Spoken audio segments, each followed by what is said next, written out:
Hello and welcome to the news at 10 on NTA News 24. We're reaching you live from Abuja, Nigerian's capital city. Comfort and Madu, the headlines.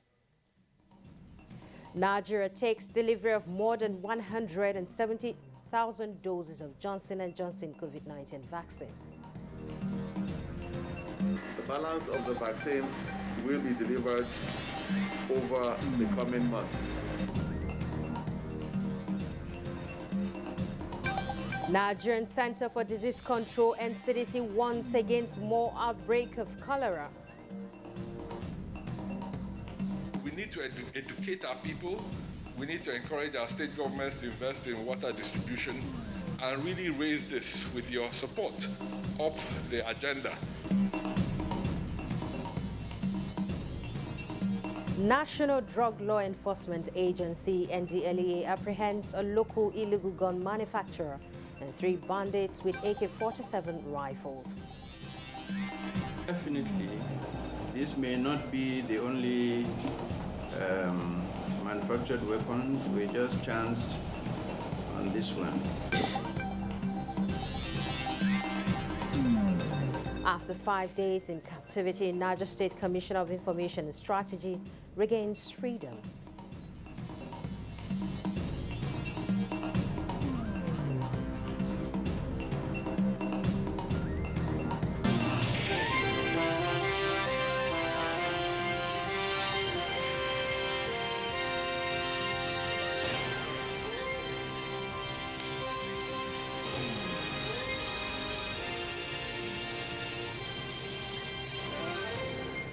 Now the news in detail.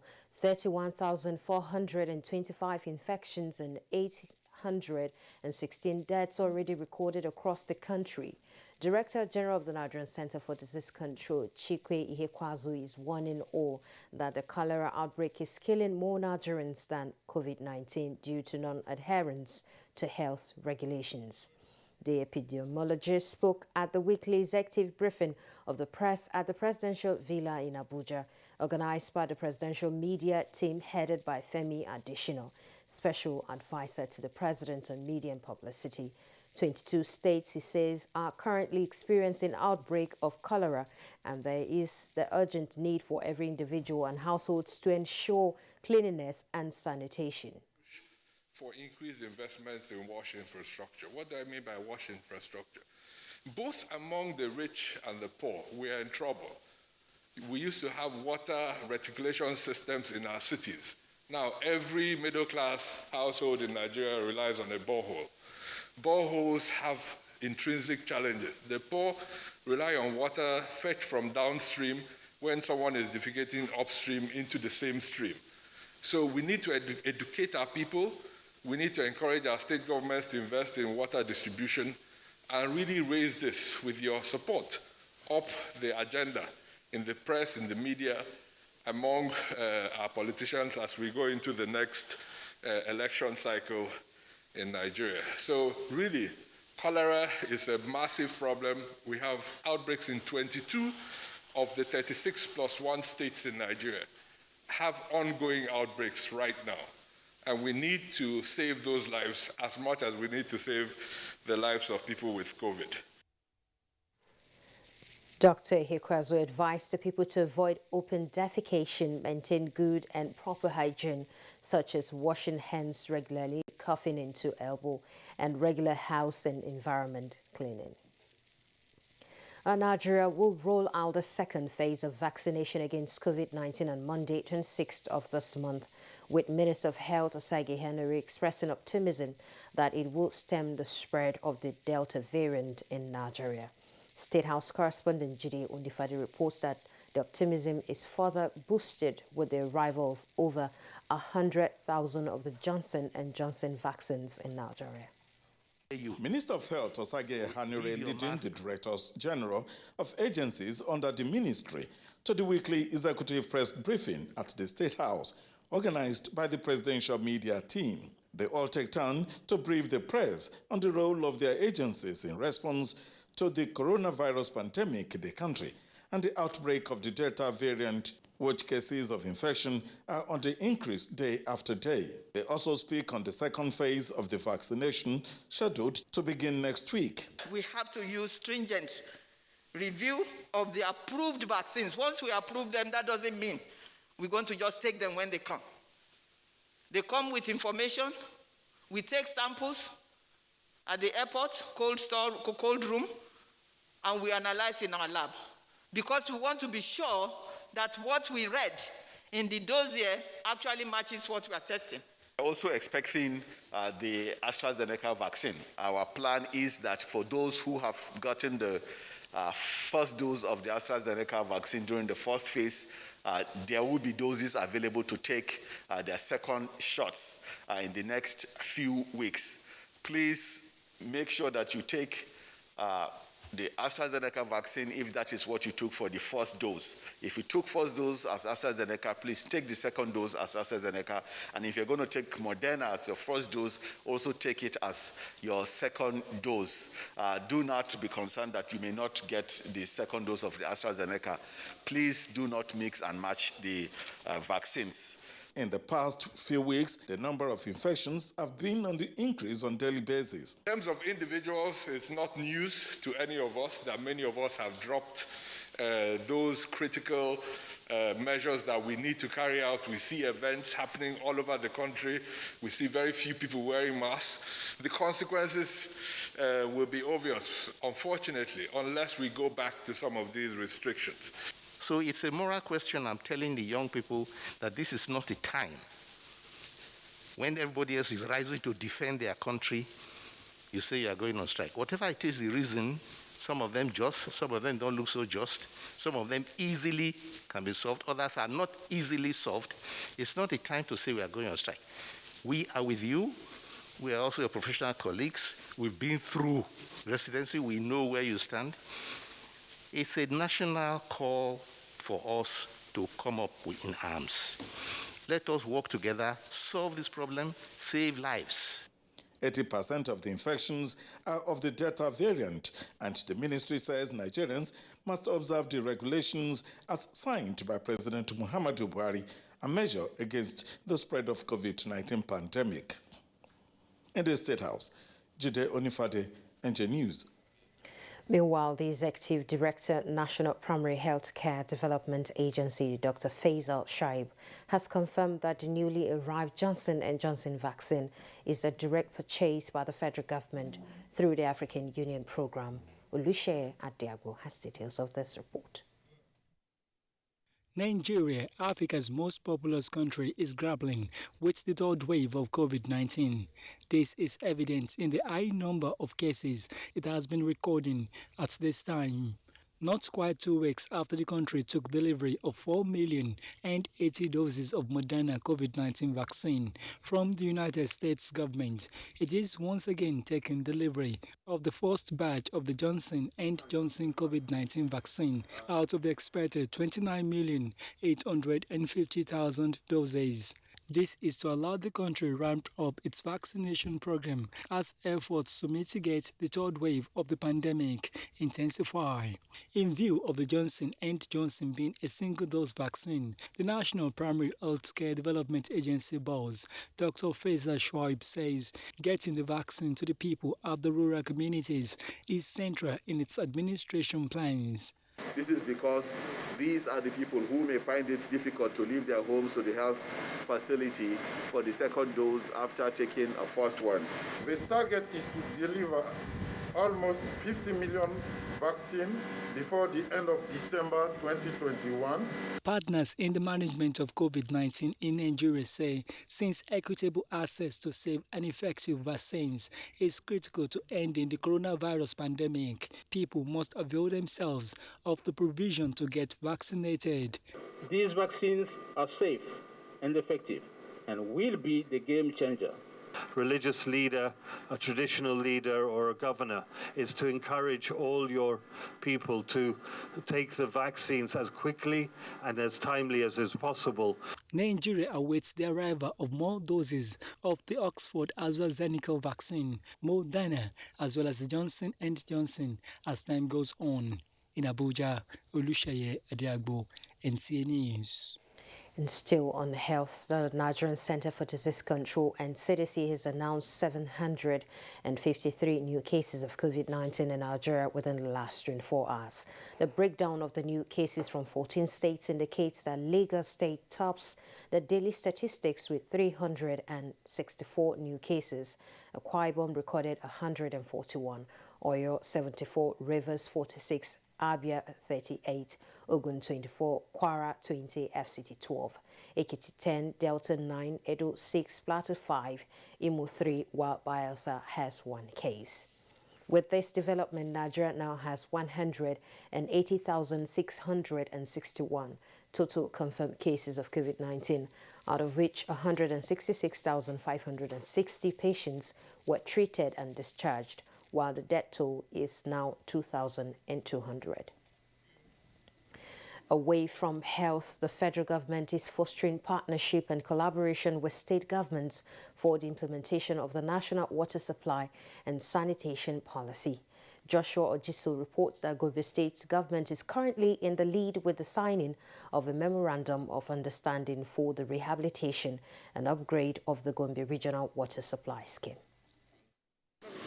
Gombe Regional Water Scheme, built 16 years ago, has the capacity of supplying 35 million liters of water daily to Gombe and 15 other villages. With the growth in the population, the water scheme became inadequate, and the need to expand and upgrade the facility becomes imperative to the government of Gombe State. Now, the state government is leveraging on federal government counterpart fund for urban water supply improvement with 30% funding from federal government to provide adequate water supply to the people of Gombe State.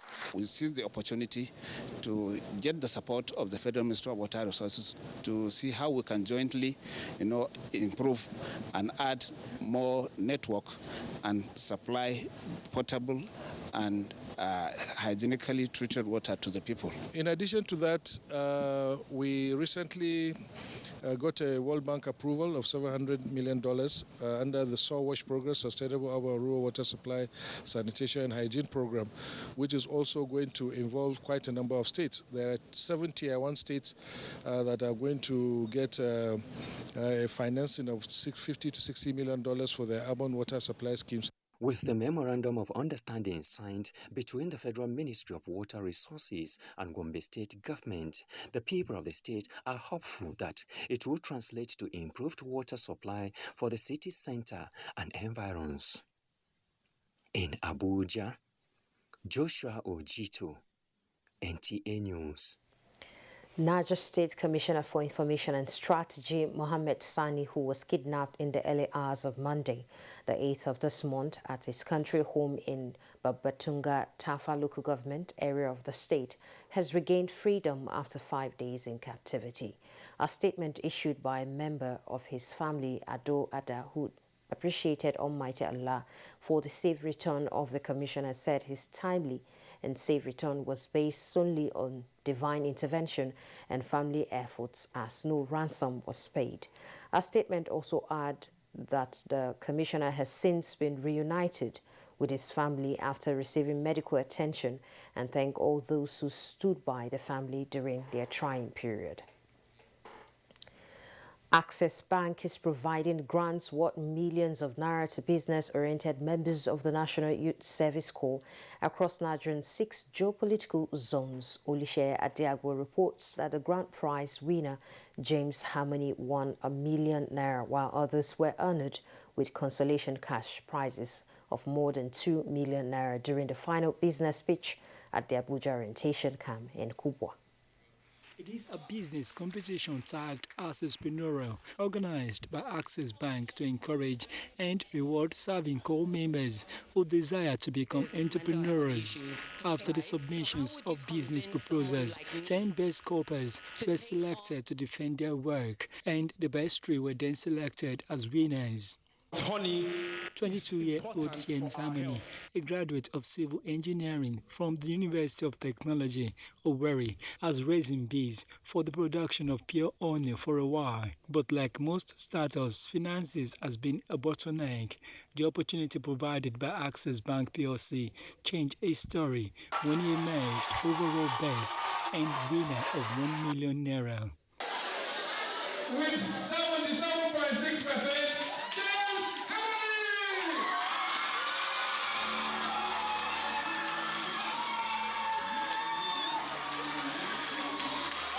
With what I have been given, I wrote my plan myself, and I know what I can do. So with that, the sky is just my starting point. Even though I don't get the exact money I need right now, but I believe that the information has been sent out, and people are there looking out for me. In fact, some people have started collecting my number. The two are not just those smiling. All the core members also received consolation prizes in different categories and in raffle draw, which produced 10 beneficiaries.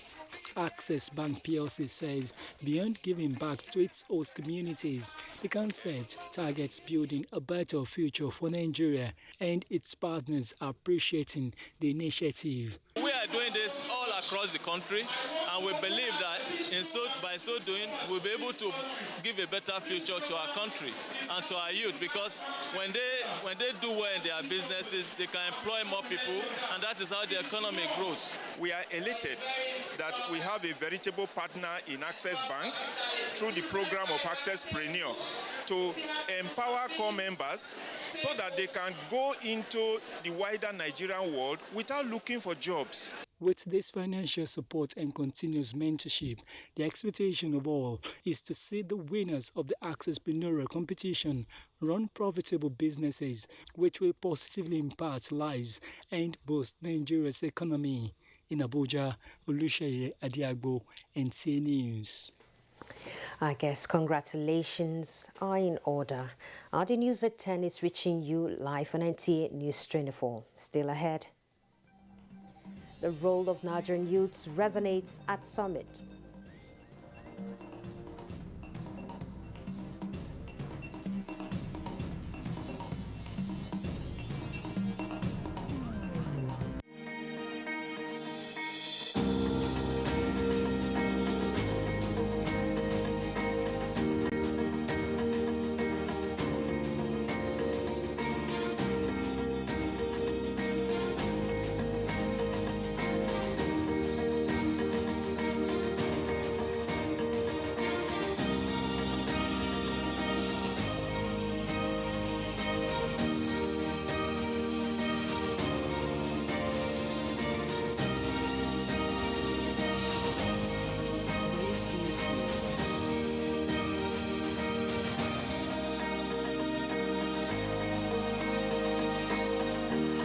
NTA News 24.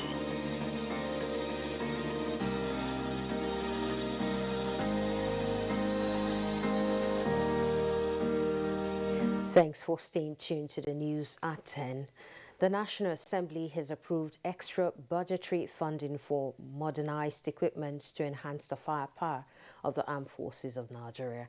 This was contained in a message by the Senate President Amin Lawan to participants of the National Defense College Course 29 in Abuja.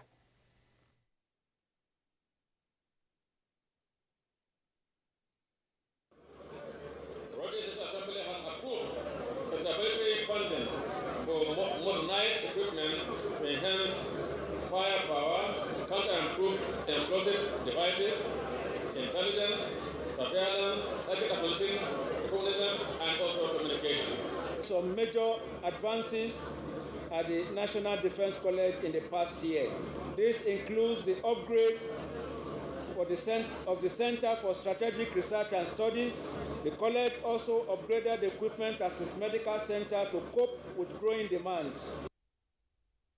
The event is part of activities marking the graduation of the participants. Federal government reiterated plans to ensure proper implementation of its economic sustainability plan. Let's join Kunle and Dea for details.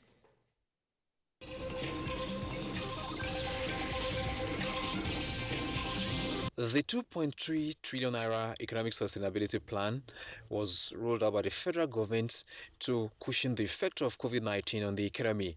The federal government says it is also targeting small and medium enterprises since it constitutes the larger percentage of the workforce. This has, however, made governments to come up with other programs. This government has ensured that job creation is infused into every policy initiative, program, and project. This we achieve by focusing on infrastructural development, institutional reforms, and social investments. It is our belief that this will accelerate the development of MSMEs in Nigeria, thus protecting livelihoods and creating new jobs for the population. This administration has done a lot in the development of infrastructure. The managers of the economy say this will complement the federal government's plan to lift 100 million Nigerians out of poverty in the next 10 years. With Business News, I'm Kunle Adeyeye.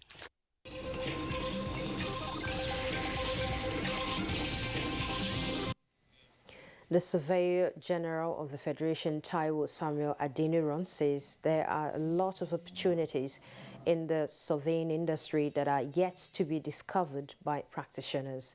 He pointed out that the federal government is giving priority to the establishment of National Geographic Information System and National Large-Scale Cadastral Township Mapping, and surveyors must align themselves to these areas. This was while delivering a lecture titled Surveying Practice in the Federal Capital Territory, the burden of land tenure system and the lack of adaptability to change at a function in Abuja.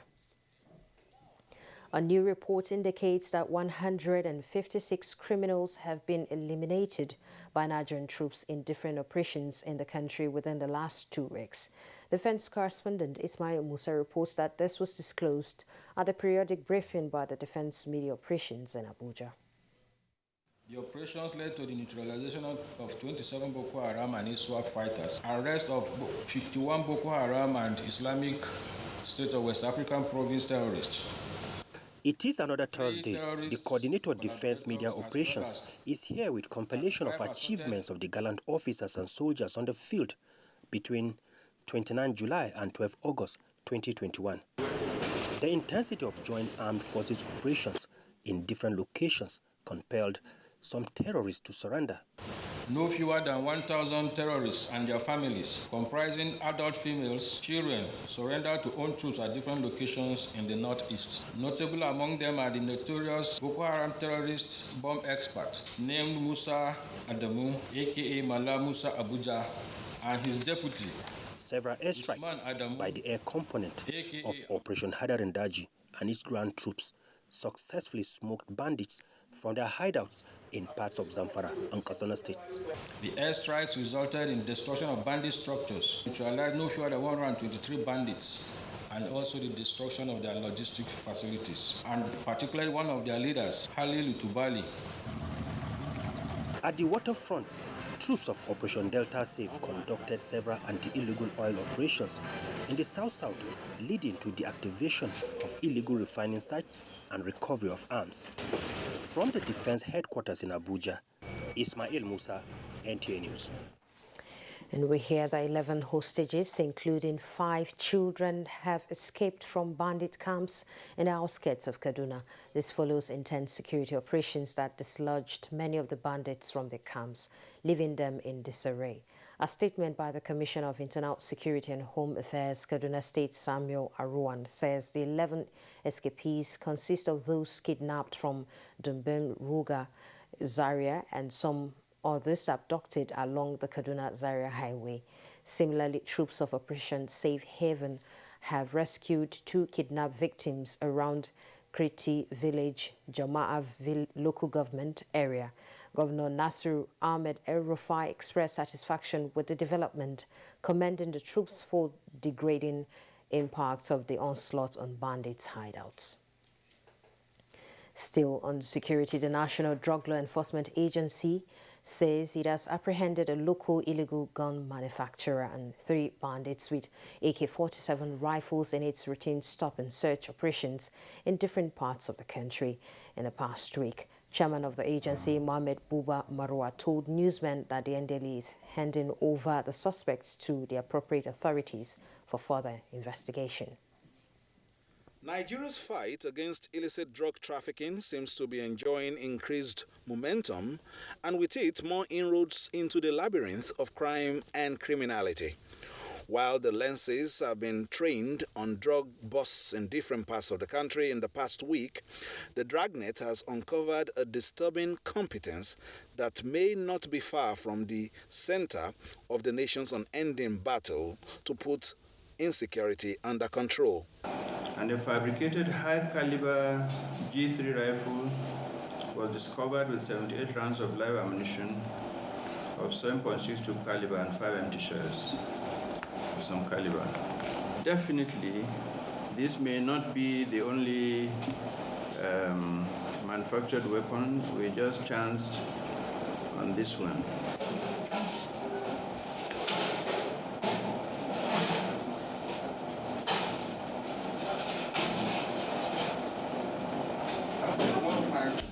The suspect confidently explains his dexterity in manufacturing high-caliber machine guns, giving some pointers to perhaps what might be an unconsidered value chain in the shadows of outlawry and insecurity. I manufactured it in London, North. Since when have you been manufacturing?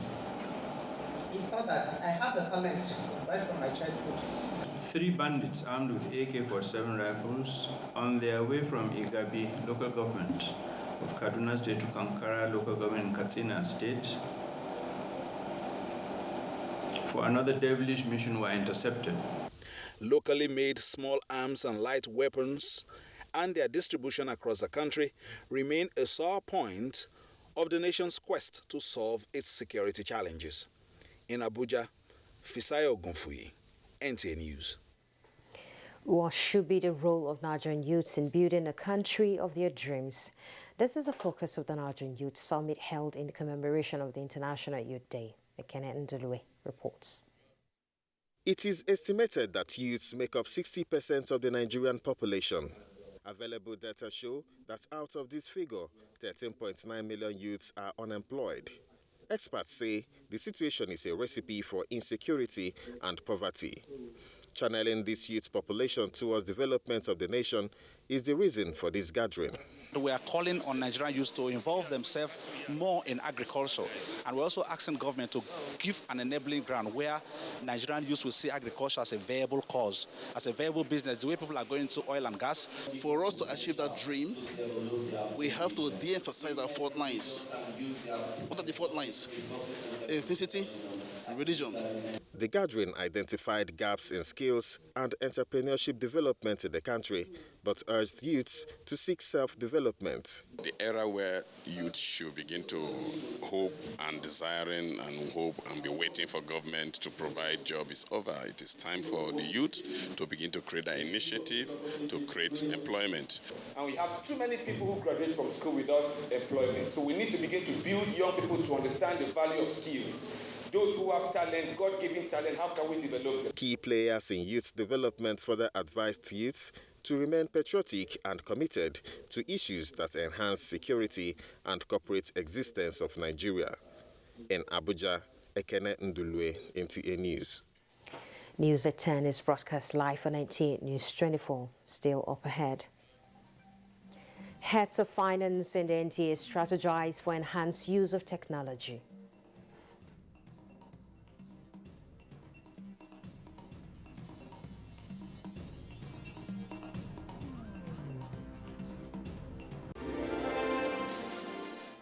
President, engineer, and project supervisor of the second Niger Bridge project.